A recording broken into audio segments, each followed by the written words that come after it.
Səslərxanam Babəkəm, Nəbiyəm Kolombiyəm, Azərbaycanlıyəm, Azərbaycanlıyım.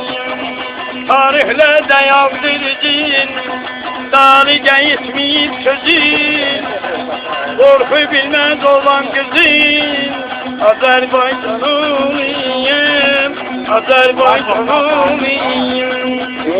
Səslərxanam Babəkəm, Səslərxanam Babəkəm, Nəbiyəm Kolombiyəm. Baybar olur. Nereden Babəkəm adını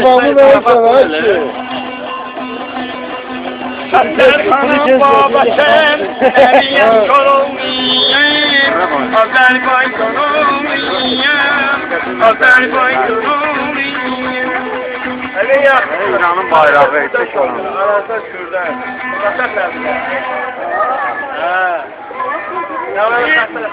Geçmiştik Fransa'ya, İşək tərəfindən Məşəd aşıları, Tərbiz aşıları, Bakıdan Allah şahidi orkestr əvvəl çıxmışım.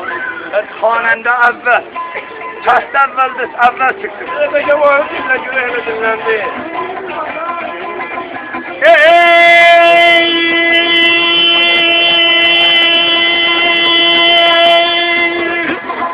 Gün gəlsi gün ortanın yerine, Ademini sokağını de, yine yay balam deline. Aynarısı ben cihanı beline, koy desinler sana ay kasak, Nedim kader yüzünden ay kasak, Nedim. Sokaksanı koy temende bağlarayım, Kızılda giysen senine, varamay bakasmalara. Eğer beni bu davadan kuyursunsan, üç geceler topuzlarım suyu, bir ay bozaksın. O köydeler ama gene de. Ne bileyim bunlar yeşmedim.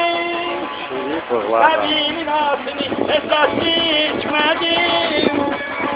Nebi'nin asını esas içmedim. Nebi'nin kafanın güllə değişmedim. Koy desinler sana ay kasak, Nebim Azər yüzündən çok kasak, Nebi hey manay. Sağ ol ağa, sağ ol. Bizim de dersen. Kağası değil, Eğri cinler öpün, ben özgesi değilim. Ay gemerim, gemerim, nasıl gemerim, gemerim. Ay gemerim, gemerim, güzel gemerim, gemerim. Bu dere uzun dere, basırsan uzun dere. Tabi bak, Gelin buraya oynayın, gelin. gemerim, gemerim. Ay gemerim, gemerim, nasıl gemerim, gemerim. Birinde okuyuram sizin sağlayacağım. 12 İlman Şahs'a bir kanunda okuyup, ondan sonra haydi okuyup, ondan sonra da Türkçe, Azerler Türkçe'ye çöndürüyor. Dağlar çadır, yar balacadır, dağlar çadır, yar balacadır, özüm cavanım, yarım kolcadır, özüm cavanım, yarım kolcadır. Kızdaya daya dene canana, şirin şirin mene şirinsen, şirinsen baldan mene şirinsen. Hicran çatingi gözebilmirem, yarım uzakta gözebilmirem. Şirin şirin mene şirinsen, şirin şirin mene şirinsen. Göz açma kızgını bir bağırem, eşkinle bakmalı civarem. Kızdaya daya bere cananam, şirin şirin mene şirinsen, şirin şirin mene şirin.